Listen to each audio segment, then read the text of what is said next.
बेटा, ठीक है ना। देखा, इसमें पूछा गया क्वेश्चन नंबर है 26 और इसमें पूछा गया restriction enzyme that produce cohesive and. Cohesive and का मतलब होता है स्टिकी एंड्स। स्टिकी एंड्स का मतलब होता है ऐसी कटिंग जिसमें एक, ठीक है ना, पोर्शन छोटा हो और एक पोर्शन बड़ा हो। ओवर हैंगिंग स्ट्रेचेस जिसमें मिलते हैं उसको बोलते हैं स्टिकी एंड। तो जब भी स्टिकी एंड मिलेंगे तब कभी भी स्टिकी एंड्स कब मिलते हैं, जब ऑब्लिक कटिंग होती है या स्ट्रेट कटिंग होती है। ऑब्लिक कटिंग होती है। ऑब्लिक कटिंग पर कौन से एंड मिलते हैं, हमेशा स्टिकी एंड। तो ब्लंट एंड वाला तो ऑप्शन गलत हो गया। और जब भी हमें एंड प्रोड्यूस करना होता है काट कर, तो हमको रिकॉम्बिनेंट डीएनए बनाना होता है और रिकॉम्बिनेंट डीएनए बनाने के लिए रेप्लिकेशन हो सकता है, ठीक है ना। कभी भी ट्रांसलेशन और ट्रांसक्रिप्शन नहीं हो सकता है। तो इसका ऑप्शन हो गया आपका एंड टू एंड क्लोनिंग, ठीक है। Question number 27, plant growth regulator that synthesize in the region where active cell division या रैपिड सेल डिवीजन अकर्स। तो इसका आंसर हो गया बेटा साइटोकाइनिन। साइटोकाइनिन सेल डिवीजन से रिलेटेड होता है, इसीलिए आपने टिश्यू कल्चर अगर कभी पढ़ा हो तो टिश्यू कल्चर में कोकोनट ऑयल यूज किया जाता है, क्योंकि कोकोनट में ऑयल में साइटोकाइनिन होता है और वो सेल डिवीजन को प्रमोट कर देता है, जिसकी वजह से एक सिंगल सेल से mass of cell tissue culture में बन जाता है, जिसको बोलते हैं कैलस फॉर्मेशन। तो आंसर है इसका थर्ड। 27 का आंसर हो गया थर्ड। अगला देखो क्वेश्चन बेटा, क्वेश्चन नंबर 28 कह रहे गिवन बिलो टू स्टेटमेंट। दो स्टेटमेंट दिए गए, कह रहे sewage discharge in flowing water cause a decrease in biochemical oxygen demand. एक तो बात याद रखना, एक फॉर्मूला, ठीक है ना, बीओडी। बीओडी क्या होता है, आप 1 लीटर इम्प्योर वाटर ले लीजिए। क्या ले लीजिए, इम्प्योर वाटर का मतलब सीवेज वाटर। कौन सा वाटर, सीवेज वाटर। वो वाटर होता है जो घरों से गंदा पानी निकलता है, ठीक है ना। तो उस नालियों या नालों में बहना वाला पानी को क्या बोलते हैं, सीवेज, ठीक है ना। तो इसमें क्या होंगे, ऑर्गेनिक इम्प्योरिटीज या ऑर्गेनिक कंपाउंड्स होंगे, ठीक है ना। क्वेश्चन ये भी पूछा गया सीवेज में कितने % इम्प्योरिटी होती है, तो सीवेज में 0.1% इम्प्योरिटी होती है। 99.9% पानी तो ये प्योर ही होता है, केवल 0.1% इम्प्योरिटी इसको अनफिट बना देती है, हमारे पीने के लिए ये रहता नहीं है। अब भाई ये जो ऑर्गेनिक मैटर है ये हमारे लिए हार्मफुल है, लेकिन जो प्रोकैरियोट्स या डिकम्पोजर होते हैं उसके लिए खाना होता है, फूड होता है। तो इसको खाएगा कौन, प्रोकैरियोट्स जैसे बैक्टीरिया एवं फंजाई इसको खाएंगे और खाकर खत्म कर देंगे। लेकिन प्रोकैरियोट्स जो इसको डिकम्पोज करते हैं वो होते हैं एरोबिक। तो जब इसको वो तोड़ेंगे तो उसको किसकी जरूरत पड़ेगी, ऑक्सीजन की। तो वो ज्यादा ऑक्सीजन लेंगे या कम, ज्यादा। तो जहां पर ये पॉल्यूटेड वाटर आएगा, सीवेज वाटर आएगा, वहां पर ऑक्सीजन की डिमांड बढ़ जाएगी या घट जाएगी। तो ऑक्सीजन की डिमांड बढ़ना ही क्या कहलाता है, बायोकेमिकल ऑक्सीजन डिमांड। तो ये तो स्टेटमेंट ही गलत हो गया, वहां पर लिखा है डिक्रीज इन बायोकेमिकल ऑक्सीजन, यहां होना चाहिए था इंक्रीज। समझ गए। तो जब पहला स्टेटमेंट गलत होता है तो ऑप्शन चौथा ही होता है, दोनों ही स्टेटमेंट फिर गलत होंगे, ठीक है ना। अगला चले आगे, ठीक है। Question number 29 given the two statement. इसमें भी दिए गए, कह रहे neutral variation occur due to point mutation in non coding regions, ठीक है ना। तो जो न्यूट्रल वेरिएशंस होती है वो नॉन कोडिंग रीजन में हो रही, तभी तो न्यूट्रल बोल रहे हैं, क्योंकि उनका कोई इफेक्ट दिखाई नहीं देगा। और न्यूट्रल वेरिएशन से कोई भी एडवांटेज और कोई भी डिसएडवांटेज, न्यूट्रल नाम ही पड़ा है जिसका ना कोई फायदा ना कोई नुकसान। तो आंसर इसका हो गया फर्स्ट, दोनों ही स्टेटमेंट करेक्ट हैं, ठीक है ना। अगला इन कंपैरिजन टू एनालिड्स प्लेटी हेलमिंथीस एग्जिबिट, मतलब एनालिड्स और प्लेटी हेलमिंथीस में सिमिलरिटी क्या है। क्वेश्चन नंबर है बेटा 30, आंसर है स्यूडोसिल। स्यूडोसिल ना तो प्लेटी हेलमिंथीस में होती है ना इसके हेलमिंथीस, आंसर गलत हो गया। रेडियल सिमेट्री ना ये प्लेटी हेलमिंथीस में होती है ना वो एनालिड्स में, ये भी गलत हो गया। बाइलेटरल सिमेट्री बेटा दोनों के दोनों ऑर्गेनिजम्स में पाई जाती है, ठीक है। हो गया कि नहीं, आंसर हो गया थर्ड, 30 का थर्ड, ठीक। ये एक फॉर्मूला याद रख पाओगे, BOD is directly proportional to impurity, ठीक है ना, is directly proportional to amount of oxygen required for decomposition of organic matter. BOD is directly proportional to, हम लिख दे रहे हैं बेटा, वहीं लिख लो क्वेश्चन के बगल में। BOD is directly proportional to impurity is directly proportional to O2 required, ऐसे समझ लो, और H inversely proportional to O2 present। नहीं समझे? क्वेश्चन नंबर ये हम उसका सोल्यूशन बता रहे हैं 28 का, ध्यान से सुनना। जितना ज्यादा इम्प्योर वाटर होगा BOD उसका उतना ज्यादा होगा, मतलब उसको तोड़ने के लिए ऑक्सीजन की अमाउंट रिक्वायरमेंट उतनी ज्यादा होगी, यानी कि ऑक्सीजन प्रेजेंट उतनी ही कम होगी। रिक्वायरमेंट ज्यादा है इसका मतलब पहले से प्रेजेंट ऑक्सीजन कम है, इसको बोलते हैं डिसॉल्व ऑक्सीजन या ऑक्सीजन प्रेजेंट को, जो पहले से ही प्रेजेंट है। ये फॉर्मूला होता है BOD के सारे क्वेश्चन करने के लिए, ठीक है। अगली बात, ठीक है ना, क्रू जैकब डिसीज किससे होती है बेटा? आंसर है वायरॉइड से। 31 का सेकेंड हो गया। अगला ए लिस्ट दी गई और बी लिस्ट दी गई है। जब एनसीईआरटी में इलेक्ट्रोकार्डियोग्राम दिखाया जाता है, ईसीजी दिखाया जाता है, तो उसमें तीन ही वेव दी गई हैं, एक पी वेव और एक, ठीक है ना, क्यूआरएस कॉम्प्लेक्स और तीसरी है T wave. P wave represent करती है आर्टीरियल डीपोलराइजेशन को, जबकि क्यूआरएस कॉम्प्लेक्स रिप्रेजेंट करता है वेंट्रिकुलर रिपोलराइजेशन को, और टी वेव रिप्रेजेंट करती है वेंट्रिकुलर डीपोलराइजेशन को। तो इसके हिसाब से आंसर आपका ए का फोर्थ है, ठीक है ना, सी का आपका हो गया है,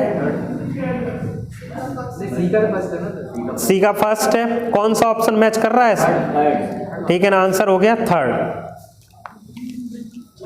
ठीक। अगला, गिवन बिलो टू स्टेटमेंट्स, नीचे फिर दो स्टेटमेंट दिए गए, कह रहे activation of Na+ channels is responsible for the absolute refractory period, ठीक है ना, सही है। Relative refractory period is the interval during which action potential can be elicited provided the stimulus is strong enough. तो दोनों ही स्टेटमेंट ये सही है, पहला भी और दूसरा भी। तो आंसर कौन सा हो जाएगा बेटा? फर्स्ट। अगला देख लो बेटा, एक्वायर्ड इम्यूनिटी। एक्वायर्ड इम्यूनिटी के रिगार्डिंग पूछा गया है। पहला पूछा antibody produce for allergen are AGA type, answer है गलत, AGA टाइप नहीं, AGE टाइप। एलर्जी के लिए रिस्पॉन्सिबल जो एंटीबॉडी होती है वो AGE होती है, ठीक है ना, हाँ, IgE sorry, immunoglobulin E type, ठीक है ना, एलर्जी के लिए। ए जो होती है वो कोलेस्ट्रम में पाई जाती है, टीयर में पाई जाती है, स्लावम यानी कि बॉडी फ्लूइड जितने भी होते हैं उसमें पाई जाती है IgA, और ये, ठीक है ना, IgA जो है, इसीलिए इसको सिक्रीटरी एंटीबॉडी भी बोला जाता है, क्योंकि हमारी सिक्रीशंस में पाई। और जो IgG एंटीबॉडी होती है वो प्लेसेंटा को क्रॉस कर सकती है। तो पहला स्टेटमेंट गलत। दूसरा, बी सेल, बी जो, ठीक है ना, बी और टी दो तरह की लिम्फोसाइट्स होती है जो एंटीबॉडी को एक्वायर कराने में मदद करती हैं। तो बी सेल कभी भी एंटीबॉडी खुद नहीं बनाती बल्कि टी सेल को हेल्प करती हैं, बिल्कुल सही स्टेटमेंट है, ठीक है ना। टी नहीं, गलत है यहाँ पर। बी सेल्स जो होती है वो रिस्पॉन्सिबल होती हैं ग्राफ्ट रिजेक्शन के लिए, ये गलत है। ईच एंटीबॉडी मॉलिक्यूल, हाँ ये ठीक है, दो हैवी और दो लाइट, H2L2 फार्मूला पढ़ा होगा। तो ये आंसर हो गया आपका बी और डी, यानी कि फोर्थ ऑप्शन, 34 का fourth. Arrange the steps of cell division, बेटा बता दो, ठीक है ना, पहले कैरियोकाइनेसिस फिर साइटोकाइनेसिस, साइटोकाइनेसिस सबसे बाद में पहुंच गया बेटा। कैरियोकाइनेसिस में होता है prophase, metaphase, anaphase, telophase. Answer third, हम देख नहीं रहे, आप बोलो थर्ड है, मतलब ए जिसमें लास्ट में हो, ए थर्ड में ही लास्ट में, काम हो गया, आप पढ़ने की जरूरत नहीं, थर्ड ऑप्शन 35, ठीक है। 36, important difference between C3 and C4, photorespiration is the, देखो photorespiration is the, photorespiration को C2 साइकिल भी कहा जाता है। Photorespiration is the characteristic feature of C3 plant. और दो तरह के क्लोरोप्लास्ट यानी कि डाइमॉर्फिक क्लोरोप्लास्ट और क्रेंज एनाटॉमी का पाया जाना, ये कैरेक्टरिस्टिक फीचर होता है C4। याद करो जब एनाटॉमी पढ़ाई थी, बंडल शीथ सेल में क्लोरोप्लास्ट अलग तरीके के होते हैं, उनमें ग्रेना का फॉर्मेशन, थाइलेकॉइड अलग अलग रहते हैं, लेकिन जो मीजोफिल में होते हैं उनमें ग्रेना का फॉर्मेशन होता है, मतलब जो थैलेकॉइड्स होते हैं वो स्टैक्स बनाते हैं, ढेर। तो दो तरह के क्लोरोप्लास्ट दिखते हैं, और क्रेंज एनाटॉमी ये पाई जाती है C4 में। तो क्रेंज एनाटॉमी बेटा ये हो गया किसमें? C4 में। इलेक्ट्रॉन ETS C3 में भी होगा, C4 में भी हो गया। डाइमॉर्फिक ये केवल पाए जाएंगे C4 में। साइक्लिक फोटोफॉस्फोराइलेशन दोनों में ही होगा, क्योंकि C3 तो दोनों में ही होगी, लाइट रिएक्शन दोनों में ही होगी। तो आंसर है इसका A एंड C। ठीक है, A एंड C। ऑप्शन कौन सा होगा बेटा? सेकेंड। क्वेश्चन नंबर है 37। पॉलीसिस्टोर्निक जीन्स आर अकर्स इन। ठीक, अच्छा पॉलीसिस्टोर्निक, आप ध्यान से सुनना, मोनोसिस्टोर्निक और पॉलीसिस्टोर्निक। देखो अगर आपने पढ़ा हो, ठीक है ना, हम लोगों में जो mRNA बनता है उसमें नॉन कोडिंग सीक्वेंस भी होता है और कोडिंग सीक्वेंस, मतलब एक्सॉन इंट्रॉन्स दोनों होते हैं। एक्सॉन्स को हटाना, इंट्रॉन्स को जोड़ना, ये कहलाता है स्प्लाइसिंग। और स्प्लाइसिंग केबल और केबल किसमें होती है? यूकैरियोट। और उसमें, ठीक है ना, केबल और केबल क्या होता है? प्रोकैरियोट में बेटा। प्रोकैरियोट में केबल और cable coding sequence that is introns होते हैं, उसमें एक्सॉन्स नहीं होते, तो उनको हटाना भी नहीं पड़ता, स्प्लाइसिंग भी करानी नहीं पड़ती। तो exon intron, exon intron, exon intron, इसको बोलते हैं पॉलीसिस्टोर्निक। और केबल एक ही चीज मिल रही, दैट इज इंट्रॉन इंट्रॉन, तो वो होता है मोनोसिस्टोर्निक। ठीक है ना। अब देखो ध्यान से सुनना, तो पॉलीसिस्टोनिक जीन्स ये किस में पाए जाते हैं? तो अमीबा यूकैरियोट है, स्लाइमोड्स यूकैरियोट है, और इंसेक्ट्स भी यूकैरियोट है। तो प्रोकैरियोट में केवल कौन बचा है? बैक्टीरिया। आंसर कौन हो गया आपका? बैक्टीरिया। आइडेंटिफाई द, यहां बस इतना चूज करना था, एक यूकैरियोट है, दूसरा प्रोकैरियोट है, बस। Identify the sequence of steps followed in linear electron flow during the light reaction. ठीक है ना। अरे भाई अब लाइट रिएक्शन देखो हम बता दे रहे, पहले पढ़ाए नहीं। हाँ, सबसे पहले देखो यहाँ पर ये बना होता है थैलेक्वाइड, यहाँ पर भरा होता है H2O। ठीक है ना। इस पे पड़ती है सनलाइट, ये टूटता है, इससे निकलता है इलेक्ट्रॉन। इस इलेक्ट्रॉन को ले लेता है फोटो सिस्टम सेकेंड। कौन लेता है? सबसे पहले फोटो सिस्टम सेकेंड लेता है, और इसको बोलते हैं P680, फोटो सिस्टम सेकेंड। अब इस फोटो सिस्टम सेकेंड के बाद यहाँ पर लगा होता है, इस इलेक्ट्रॉन को लेने के लिए यहाँ पर प्लास्टोसाइनिन। ठीक है ना। प्लास्टोसाइनिन के बाद आ जाता है प्लास्टोक्यूनोन, फिर इसके बाद आ जाता है साइटोक्रोम B6F कॉम्प्लेक्स। कौन आ जाता है? B6F complex. इसके बाद आ जाता है प्लास्टो, ठीक है ना, प्लास्टोसाइनिन हो गया, प्लास्टोफियोफाइटिन। कौन आ जाता है? फियोकाइटिन। फिर आता है फोटोसिस्टम फर्स्ट। फोटोसिस्टम फर्स्ट से कौन ले लेता है? Iron sulphur protein. Iron sulphur proteins के बाद ये या तो स्ट्रोमा में चला जाता है या वापस PS फर्स्ट पर आ जाता है। यहाँ से वापस आ गया तो ये हो गया साइक्लिक, और अगर ये सीधा स्ट्रोमा में चला गया तो ये हो गया नॉन साइक्लिक। अब पढ़ते हैं, ठीक है ना। कह रहा लीनियर इलेक्ट्रॉन फ्लो। लीनियर का मतलब बेटा कौन सा है? Non cyclic. साइक्लिक में तो लीनियर कहाँ होगा, वो तो साइकिल बन जाएगी।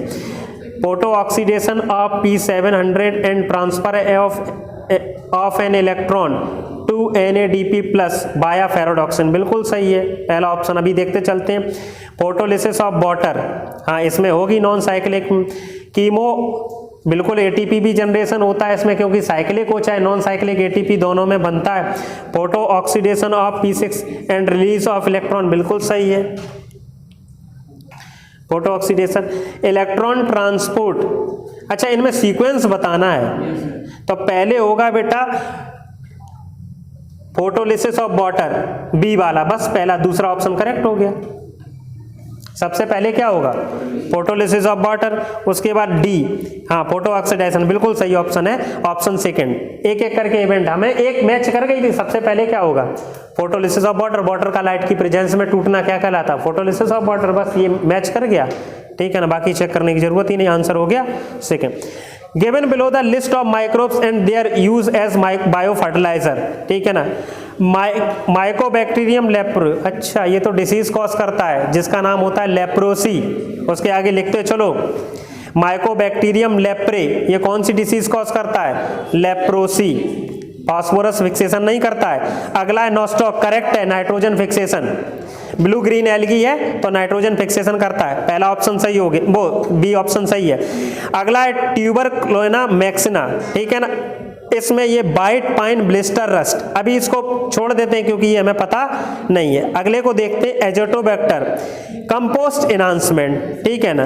एजोटोबैक्टर क्या है? ठीक है ना, ये भी एक बैक्टीरिया है जो नाइट्रोजन का फिक्सेशन करता है। तो कंपोस्ट इन्हांसमेंट नाइट्रोजन फिक्सेशन करेगा तो नाइट्रोजन प्लांट को नाइट्रेट के फॉर्म में अवेलेबल हो जाएगा, तो ठीक है ना, क्रॉप की यील्ड या जो सॉइल है उसका कंपोस्ट इन्हांसमेंट कर देगा। अगला कौन सा दिया गया, तो हमारा ऑप्शन कौन सा सही हो गया बेटा, ठीक है, माइकोबैक्टीरियम लेबरी नहीं, इसमें B C and D option है सेकेंड। अरे बी हमें पता नहीं था, ए और सी सही हो गया तो ऑप्शन एक ही बन रहा है, ठीक है ना, बी और सी डी, ठीक है, ए तो पहले ही गलत हो चुका है, तो आंसर हो गया इसका कौन सा आपका सेकेंड 39। अच्छा ये बताओ, इक्वेटर पर 0 होता है तो इक्वेटर के पास स्पीशीज डाइवर्सिटी ज्यादा होती है या पोल्स पर ज्यादा होती है? इक्वेटर पर ज्यादा होती है, और जैसे जैसे आप ऊपर चढ़ते जाओगे वैसे वैसे स्पीशीज डाइवर्सिटी कम होती जाएगी, मतलब जो एंगल 0 के पास होगा उस पर सबसे ज्यादा डाइवर्सिटी होगी। आंसर सबसे कम वाला कौन सा है? इंडिया वाला है 23, क्योंकि हम लोग 22.5 पर हैं या 23.5 पर हैं, कितने पर हैं? 23.5 पर हैं कि नहीं, ठीक है ना, 23.5 पर हैं, 23.5 पर हैं हम लोगों की पोजीशन, और हम लोग लगभग ट्रॉपिकल रीजन में आते हैं और ट्रॉपिकल की बायोडाइवर्सिटी सबसे, आपको 41, 52 इस पर जैसे जैसे ऊपर पहुंचते जाओगे यानी कि 90 के करीब, मतलब पोल पर तो एंटार्कटिक और आर्कटिक रीजन है, वहां तो कुछ होता ही नहीं है, मैक्सिमम पूछ रहा है ना, तो इसमें ये चेक करना तो कौन सा ऑप्शन, अब मान लो एक ऑप्शन होता है 10 डिग्री और एक ऑप्शन होता है 23, 10 डिग्री वाला ज्यादा सही हो जाता है। अब ये रीजन भी दिया गया है कि इक्वेटर पे बायोडाइवर्सिटी ज्यादा क्योंकि वहां पर साल भर सनरेज पड़ती रहती है, जिसकी वजह से फोटोसिंथेसिस ज्यादा होती है, प्रोडक्टिविटी ज्यादा होती है, और प्रोडक्टिविटी ज्यादा है तो खाने का सोर्स ज्यादा है तो ऑर्गेनिजम्स भी वहीं पर ज्यादा मिलेंगे। समझ गए कि नहीं? चलिए आंसर हो गया इसका थर्ड। पोस्ट ट्रांसक्रिप्शनल मॉडिफिकेशन कौन सा, ठीक है ना, post transcriptional modification in eukaryotes includes, ठीक है ना, कोडिंग नहीं है बेटा, वो थर्ड में लिखा है, कैपिंग है, कैपिंग, टेलिंग, और टेलिंग को बोलते हैं पॉलीएडेनाइजेशन, कैपिंग, टेलिंग और स्प्लाइसिंग, तो आंसर कोडिंग ऑप्शन थोड़ी ना हो गया, कैपिंग ऑप्शन होगा ना बेटा, फोर्थ ऑप्शन है, कैपिंग, टेलिंग, और टेलिंग को ही बोलते हैं पॉलीएडेनाइलेशन। पॉलीएडेनाइलेशन क्यों बोलते हैं? क्योंकि इसमें एडेनिन की एक बहुत लंबी चेन बन जाती है, इसको पॉली ए टेल या पॉलीएडेनाइलेशन। तो कैपिंग, टेलिंग और स्प्लाइसिंग ये यूकैरियोट में होती है, क्योंकि यूकैरियोट में एक्सोन को हटाना होता है, इंट्रॉन को जोड़ना होता है, और प्रोकैरियोट्स में केवल क्या होते हैं, इंट्रॉन्स ही होते हैं, मतलब कोडिंग सीक्वेंस ही होता है, तो उसमें कुछ करना नहीं पड़ता है, ठीक है ना। चलिए answer, question number next, which one of the following is true for the F factor A double standard closed circular plasmid DNA, ठीक है ना, हाँ ठीक है ना, जो एफ फैक्टर होता है ये क्या होता है, प्लाज्मिड ही होता है, इट एग्जिस्ट, हाँ ठीक, it can only exist autonomously, नहीं बेटा, ये इसमें ये लिखा it can only exist autonomously, अभी हमारे हिसाब से गलत है, क्यों? ये तो एक्स्ट्रा क्रोमोसोमल जेनेटिक मटेरियल होता है प्लाज्मिड, ये हो भी सकता है और नहीं भी हो सकता है, लेकिन क्रोमोसोमल डीएनए हमेशा होगा। ये कह रहा है यही अकेला होना चाहिए, ऐसा सही नहीं है, ये क्रोमोसोमल डीएनए के साथ हो भी सकता है और अकेला ये कभी भी नहीं हो सकता है, ठीक है ना। ये क्रोमोसोमल डीएनए के साथ हो सकता है और नहीं भी हो सकता, लेकिन क्रोमोसोमल डीएनए हमेशा होगा। और इसमें ये लिखा है it can only exist autonomously, केवल यही अकेला रह सकता है, ऐसा संभव नहीं। इट कैन आइदर ऑटोनोमसली और इंटीग्रेट, हाँ ये सही है, ये अकेला भी रह सकता है और होस्ट सेल के साथ इंटीग्रेट भी कर सकता है, ठीक है। आंसर है सेकंड। अरेंज द फॉलोइंग, अरे भाई अब ग्लाइकोलिसिस ये मत पूछना, ठीक है ना, देखो ग्लाइकोलिसिस पूरी बतानी पड़ेगी, 10 स्टेप की रिएक्शन होती है। पहले लेते हैं ग्लूकोज, फिर बनता है ग्लूकोज 6 फॉस्फेट, फिर बनता है फ्रक्टोज 6 फॉस्फेट, फिर बनता है फ्रक्टोज 1,6 डाइफॉस्फेट, फिर बनता है, ठीक है ना, फॉस्फोग्लिसरैल्डिहाइड PGAL, ठीक है ना, फॉस्फो, ठीक है ना, फॉस्फोग्लिसरैल्डिहाइड 3 फॉस्फोग्लिसरैल्डिहाइड, फिर बनता है 1,3 डाई फॉस्फोग्लिसरल्डिहाइड, फिर बनता है 1,3 di phosphoglyceric acid that is PGA, फिर 3 फॉस्फोग्लिसरिक एसिड बनता है, और फिर बनता है 2 फॉस्फोग्लिसरिक एसिड, और फिर बनता है 2 PEP फॉस्फोइनोइड, और लास्ट में बनता है पायरुविक एसिड। ठीक है, तो 1 2 3 4 5 6 7 8 9 10 स्टेप हो गए। ये लिखना नहीं, आगे चल के पढ़ाएंगे। इसमें क्या समझ में आ रहा है, ये फारसी में लिख रहे हैं हम, ठीक है ना, समझ में आया कि नहीं। तो अब ये पढ़ना है फर्स्ट टू लास्ट ग्लिसरल्डिहाइड। देखो 3 फॉस्फोग्लिसरल्डिहाइड से 1,3 बाई फॉस्फोग्लिसरल्डिहाइड, ठीक है ना, सही तो है पहला वाला। कौन कौन से सही है? पहला भी सही है, नहीं अरेंज करना है, सही तो सभी दिए हैं, तो अरेंज करो। अब बताओ, पहले वाला देख लो सबसे ऊपर, ग्लूकोज से ग्लूकोज फर्स्ट, सी वाला, अरे सी सब में ही है। अब अगले वाले पे शिफ्ट हो जाओ, ठीक है ना, ग्लूकोज 6 फॉस्फेट फ्रक्टोज, बी वाला आ जाएगा सी के बाद, फ्रक्टोज 6 फॉस्फेट। अरे ये ऑप्शन है ही नहीं कहीं, ये है ही नहीं, तो इसको छोड़ो, फिर इसको चेक कर लो ना। फ्रक्टोज 6 फॉस्फेट से फ्रक्टोज 1,6 फॉस्फेट, यानी कि सी के बाद बी आना चाहिए, ऑप्शन थर्ड। तो मैं एक बात बताएं, reality, select all routes possible of the transport of water and minerals from root to xylem. तो सबसे पहले एंडोडर्मिस रूट सेल में जाएगा, वो सॉरी सबसे पहले किस में जाएगा? सबसे पहले देखो सॉइल से जाता है रूट एयर में, ठीक है ना, रूट एयर से जाएगा वो किस में? Endodermis cell. पढ़ लेते हैं इन्होंने क्या क्या दिया है पहले। तो पहले इन्होंने ऑप्शन दिया है, सबसे पहले जाएगा ट्रांस मेम्ब्रेन रूट में, तो ए ऑप्शन पहले करेक्ट होना चाहिए। तो अब ये तो 3 में दिया है भाई, ठीक है ना। फिर अगले वाले को चेक करते हैं, फिर इससे कहाँ पर जाएगा ये? सबसे पहले एपिडर्मिस में जाता है, एपिडर्मिस में ट्रांस मेम्ब्रेन रूट हो जाएगा। फिर उसके बाद आ जाएगा आपका आंसर हो जाएगा इसमें बेटा, ठीक है ना, ट्रांस मेम्ब्रेन के बाद सिम्प्लास्ट, और सिम्प्लास्ट के बाद आ जाएगा आपका एंडोडर्मिस, एंडोडर्मिस के बाद आ जाएगा, ऑप्शन है इसका, ठीक है ना, फोर्थ। ये पढ़ा नहीं आपने, ठीक है ना, ट्रांसपोर्ट इन मिनरल्स में ये एक डायग्राम बनाया गया है, इसका ऑप्शन कर लो बेटा आप फोर्थ। सबसे पढ़ाएंगे तब बताएंगे। पहले जाता है ट्रांस मेम्ब्रेन रूट में, फिर जाता है सिम्प्लास्टिक रूट में, फिर जाता है एंडोडर्मिस रूट में, और फिर जाता है, ठीक है ना, ये कौन से वाले में? ई कौन सा है आपका? एंडोडर्मिस रूट में, ठीक है।